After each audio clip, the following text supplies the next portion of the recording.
Hello, thank you very much in this class here. मेरे प्रिय छात्रों, मैं विकी राय आज आपका हार्दिक स्वागत कर रहा हूं अपने इस क्लास में, जहां पर आप शब्द विचार व्याकरण के अंतर्गत आज आप कुछ जानेंगे। इसमें आप शब्द विचार पर अध्ययन करेंगे। आपने ये जाना था चैप्टर 1 में, जब आपको बताया गया होगा कि व्याकरण के कितने अंग होते हैं, तो उस व्याकरण के अंग में पहले आपको बताया गया था वर्ण विचार।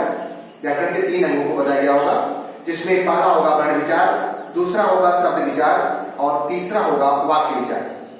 तो आपने उसमें वर्ण विचार के बारे में पिछले हफ्ते जब उसके पहले हमने आपसे बात की थी, तो हमने आपको वर्ण विचार के बारे में अवगत कराया था, वर्णों के बारे में, और अब आप शब्दों के बारे में आज जानकारी प्राप्त करोगे। मेरे प्रिय छात्रों, हम सब जानते हैं कि जो भी हम उच्चारण करते हैं वो किसके माध्यम से निकलता है। आपको पता है कि ध्वनियों के माध्यम से कुछ चीजें निकलती हैं। ध्वनियों के माध्यम से हम किसी भी चीज को उच्चारित करते हैं।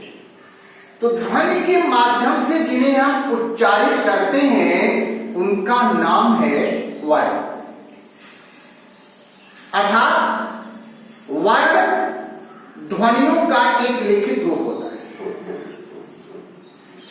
आपने पिछली कक्षाओं में जाना होगा कि वर्ण जो होता है वो भाषा की सबसे छोटी इकाई होती है।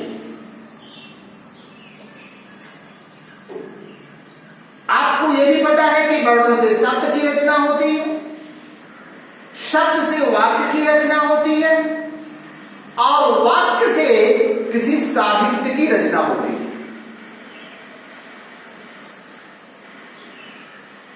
लेकिन अभी आपको मैंने ये कहा कि वर्णों के समूह से शब्द की रचना होती है।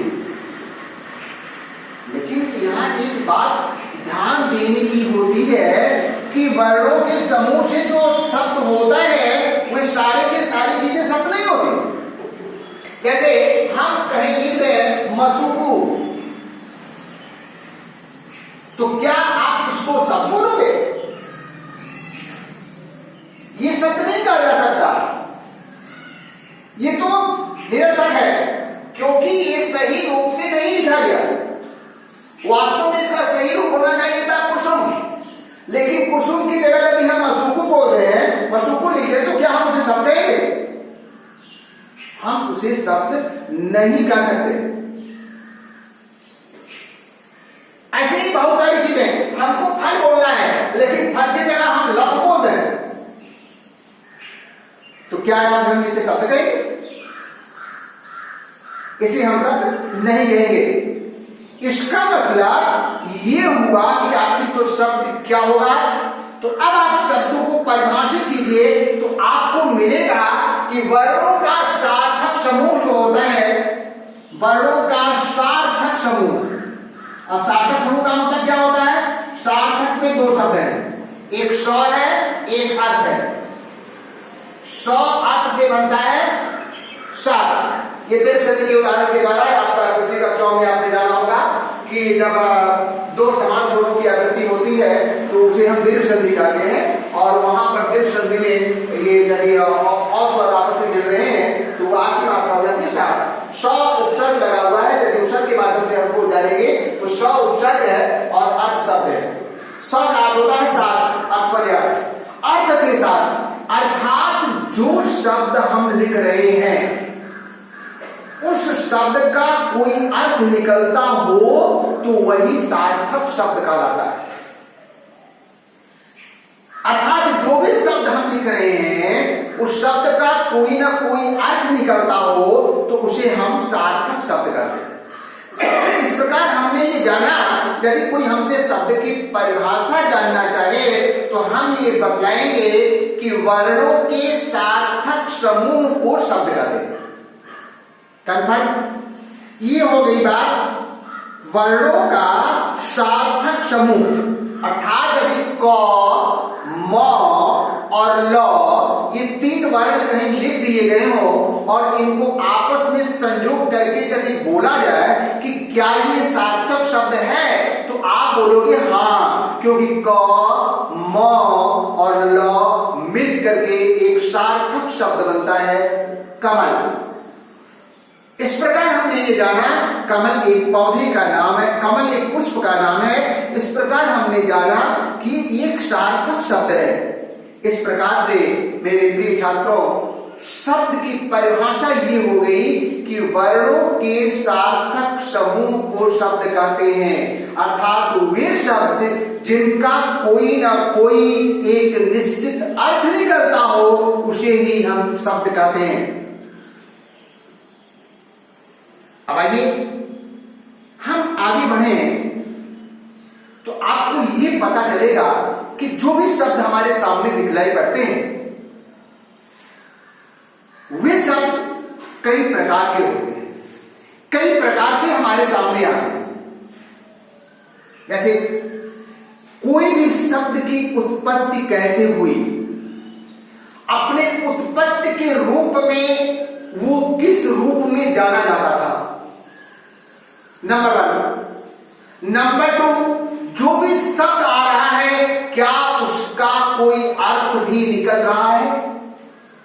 नंबर 3, जिस शब्द को हम लिखने जा रहे हैं, जिस शब्द की हम रचना करने जा रहे हैं, जो शब्द रचना के आधार पर हमें मिला हुआ है वो शब्द किस प्रकार का है। और चौथी सीढ़ी पर हम जानते हैं कि जो भी शब्द हमारे सामने है उस शब्द को यदि हम प्रयोग कर रहे हैं तो उसमें आया हुआ प्रत्येक शब्द किस रूप का है। तो इस आधार पर हम ये जानेंगे कि शब्द के जो भेद होते हैं वो 4 प्रकार के होते हैं। पहला, उत्पत्ति के आधार पर शब्दों के भेदों को हम जानेंगे। दूसरा शब्द भेद हम जानेंगे अर्थ के आधार पर शब्द कितने प्रकार के होते हैं। तीसरा शब्द भेद हम जानेंगे कि रचना के आधार पर शब्द कितने प्रकार के होते हैं। और चौथा वर्ण चौथी तरीके को जब हम जानेंगे तो हम ये जानेंगे कि चौथी सीढ़ी पर वो शब्द भेद प्रयोग के आधार पर कितने प्रकार के होते हैं। लेकिन इन शब्दों को जानने के पहले एक चीज और आपको बताना जरूरी है कि शब्द का एक दूसरा नाम पद भी होता है। आगे चल करके आपको क्लास में कभी पद परिचय पढ़ने को मिलेगा, तो उसके पहले आज थोड़ी सी अपने दिमाग में इस बात को डाल लो कि शब्द का एक दूसरा नाम पद भी। तो शब्द का तो दूसरा नाम पद है, आखिर क्यों शब्द के 2 नाम पड़े और आखिर इन दोनों नामों को हम किसी को बताने को जब जाएंगे तो कैसे बताएंगे। तो मेरे प्रिय छात्रों, यदि आपके सामने केवल क, म और ल बोला जाए और आपसे यदि कमल कहीं लिखा हुआ है, फल कहीं लिखा हुआ है, विभिन्न प्रकार के शब्द लिखे हुए हैं, आपसे कोई पूछे कि बता दो कि क्या है, तो आप बोलोगे कि ये सारे शब्द हैं। लेकिन उन्हीं शब्दों को जब किसी वाक्य में प्रयोग कर दिया जाता है तो उसी का नाम शब्द नहीं होता है, उसी को हम पद कहते हैं। जैसे केवल हम कमल बोल रहे हैं और कमल आपसे कोई पूछे कि कमल क्या है, तो आप बोलोगे कि कमल एक शब्द है जो क, म और ल वर्ण से बना हुआ है। लेकिन यदि कोई आपसे ये कहे कि कमल एक सुंदर पुष्प है और यहां पर कमल क्या है, तब आप बोलोगे कि कमल यहां पर शब्द नहीं कहलाएगा, कमल पद कहलाएगा। इसका मतलब क्या हुआ है कि आखिर शब्द और पद में तब अंतर क्या हो गया। तो आप किसी को ये बताओगे कि देखिए जो शब्द होता है वो स्वतंत्र होता है, वो वाक्य में नहीं होता, वो अलग अलग विभिन्न प्रकार के शब्दों को हम लिख लें और कोई हमसे बात करे तो हम कहेंगे कि शब्द है। लेकिन उन्हीं शब्दों को जब हम व्याकरण की दृष्टि से प्रयोग करके लिखते हैं तो उसे हम शब्द नहीं कहते हैं, उसी को हम पद कहते हैं। मेरे प्रिय छात्रों, मैंने एक शब्द का भी प्रयोग किया कि व्याकरणिक दृष्टि से प्रयोग करके। अब व्याकरणिक दृष्टि क्या होगी, आप ये जानो कि जब हिंदी वाक्य की आप संरचना करते हो तो हिंदी वाक्य की संरचना में व्याकरणिक परिचय क्या हो जाता है कि वो शब्द व्याकरण की दृष्टि से क्या है। और आपको ये भी पता है कि जब किसी हिंदी वाक्य की संरचना होती है तो सबसे पहले उसको यस ओ भी के रूप में लिखते हैं। यस ओ भी का मतलब होता है at first subject, then object, and in the last word, अर्थात सब्जेक्ट मीन्स कर्ता, ऑब्जेक्ट मीन्स कर्म या अन्य शब्द, अदर्स भी बोल सकते हो उसको, कर्म या अन्य शब्द, and in the last word अर्थात क्रिया। अर्थात हिंदी का सही वाक्य वह वाक्य होता है जिसमें सबसे पहले कर्ता आया हुआ हो, कर्ता के बाद बीच में अन्य शब्द आए हुए हो या कर्म आया हुआ हो और सबसे लास्ट में उसका क्रिया हो। अब कभी चली जाइए राम है पर तो लिखता, आप इसको वाक्य बोलोगे, ये वाक्य कभी नहीं है, क्योंकि इसकी क्रिया बीच में आपने डाल दिया। राम पत्र लिखता है, ये एक शुद्ध वाक्य होगा। राम है पत्र लिखता, राम है लिखता पत्र, ये सब गलत हो जाएगा। तो यश को भी के अंतर्गत हम उसको जानेंगे। और एक शुद्ध वाक्य लिखने के बाद राम पत्र लिखता है, राम का जब हम परिचय देंगे, व्याकरणिक परिचय, तो उसी को हम कहते हैं पद। तो अब शब्द और पद में अंतर आपने जान लिया कि शब्द अपने आप में स्वतंत्र होते हैं, लेकिन उसी को जब व्याकरणिक रूप देकर के हम कहीं पर वाक्य बनाते हैं तो वो शब्द नहीं होता है, वही पद होता है। अब आगे मेरे छात्रों, सबसे पहले हम जानें कि शब्द भेद कितने प्रकार के शब्द होते हैं और वो अपने किन किन आधारों पर किस रूप में होते हैं। तो सबसे पहले हम ये जाने कि जो शब्दों की उत्पत्ति हुई या जो शब्दों का उद्गम हुआ, जो शब्द बने, जो हिंदी में के शब्द हमें देखने को मिले अपने उत्पत्ति के रूप में, वो कितने प्रकार के थे। तो उसमें आपको पता चलेगा कि जो शब्द थे वो 5 प्रकार के थे। पहले को कहा जाता तत्सम, तत्सम के बाद मिला था तद्भव, तद्भव के बाद मिला था देशज, देशज के बाद मिला था विदेशज और विदेशज के बाद मिला था शंकर। शंकर का दूसरा नाम है मिश्रित। आज इन 5 की विवेचना को आप जानेंगे। पहले सबसे पहले जब भाषा विचार आपको बताया गया होगा या नहीं बताया गया हो तो जान लो कि जब हम आज मानो जब जंगल में रहते थे, जब जंगल से निकले तो सबसे पहले हमें किसी भाषा की आवश्यकता महसूस हुई। ऋषि मुनियों के पास है, ऋषि मुनियों के पास उनकी देववाणी थी, अर्थात संस्कृत में वो बोलते थे, देवताओं की वाणी बोलते थे, देवनगरी की वाणी बोलते थे, संस्कृत को देववाणी कहा जाता है। तो उन्होंने, जो ऋषि मुनि थे, ऋषि मुनियों ने हमें संस्कृत सिखाया। अब सोचो, जो व्यक्ति अपने जीवन में कभी कुछ बोलता ही नहीं था, जिसके पास अपनी कोई भाषा ही नहीं थी, जो आज मानो जो जंगल में रहते थे, अपने विचारों का आदान प्रदान जब वो करते थे तो संकेतों के माध्यम से करते थे, क्योंकि उनकी अपनी कोई भाषा तो थी नहीं।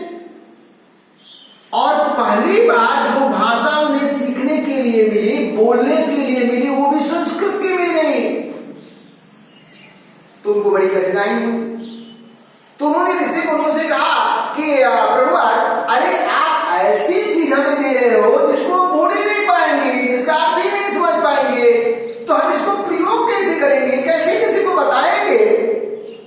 तो ऋषियों ने कहा कि देखो भाई, ये तो हम देववाणी बोलते हैं, चलो हम तुमको इसका एक रूप बता दे रहे हैं। इसमें से जो तुमको कठिन शब्द लग रहे हो या जितने भी शब्द तुम बोल रहे हो, उस शब्द को हम 2 रूप दे रहे हैं।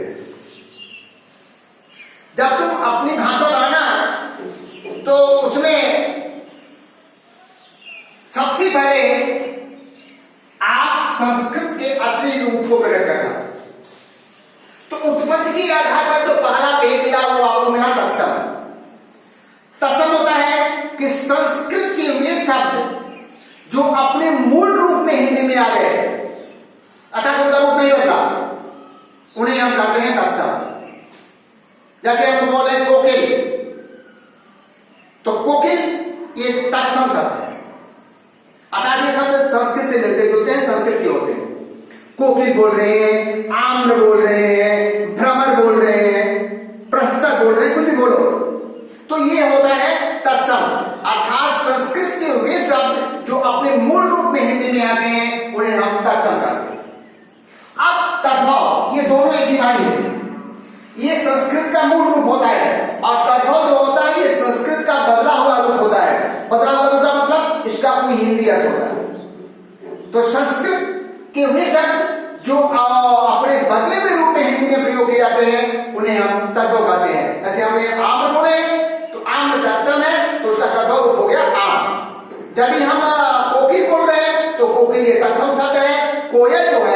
लगभग शब्द है। क्लियर हो गया? अब तीसरा हो गया देशज, जो आम बोलचाल की भाषा के हम शब्द बोलते हैं उनको हम बोलते हैं देशज। जैसे खटपट बोल रहे हैं, लूटा बोल रहे हैं, खटपट बोल रहे हैं, तो ये है आपका देशज शब्द। अब इसके बाद हो गया चौथा विदेशज, अर्थात विदेशी भाषा से जो शब्द आए, अर्थात इसको हम आधा शब्द भी बोलते हैं। विदेशी भाषा से जितने भी शब्द मिलते हैं उनको हम विदेशज बोलते हैं। जैसे स्टेशन बोल रहे हैं, अखबार बोल रहे हैं, ये सारे के सारे शब्द विदेशी भाषा के शब्द हैं, इन्हें हम विदेशज बोलते हैं। अब पांचवा हो गया संकर शब्द। संकर शब्द वे शब्द होते हैं जो दो भिन्न भाषाओं से मिलकर बने होते हैं। अर्थात जैसे हम रेलगाड़ी बोल रहे हैं तो रेल ये अंग्रेजी भाषा का शब्द हो गया, गाड़ी जो है ये देशज शब्द हो गया। ये दो भिन्न भाषाओं के शब्दों से मिलकर के रेलगाड़ी बना। तो रेलगाड़ी को यदि कोई पूछे कि उत्पत्ति के आधार पर शब्द का कौन सा है, तो आप उसको बताओगे कि संकर शब्द है, क्योंकि ये दो भिन्न भाषाओं के शब्दों से मिलकर बना है। इस प्रकार हमने जाना कि उत्पत्ति के आधार पर शब्द के 5 भेद होते हैं, तत्सम, तद्भव, देशज, विदेशज और संकर। और अर्थ के आधार पर शब्द के 2 भेद होते हैं, एक को बोलते हैं हम सार्थक शब्द, दूसरे को हम बोलते हैं निरर्थक शब्द। सार्थक शब्द जो होते हैं वो भी 4 प्रकार के होते हैं। एक सार्थक को हम समानार्थी बोलते हैं या पर्यायवाची बोलते हैं। दूसरा सार्थक शब्द जो होता है उसका नाम है एकार्थी, तीसरा है विलोम और चौथा है अनेकार्थी। इस प्रकार सार्थक शब्द के भी 4 भेद होते हैं, एकार्थी, अनेकार्थी, समानार्थी और विलोम। तो आज हमने ये जाना कि शब्द भेद के आधार पर हमने 2 कोई व्याख्या जानी कि उत्पत्ति के आधार पर शब्द कितने प्रकार के हुए, और दूसरा हमने जाना कि अर्थ के आधार पर शब्द कितने प्रकार के हुए। इसकी आगे की बातें, आगे की चर्चाएं हम अगली क्लास में आपसे करेंगे। ओके।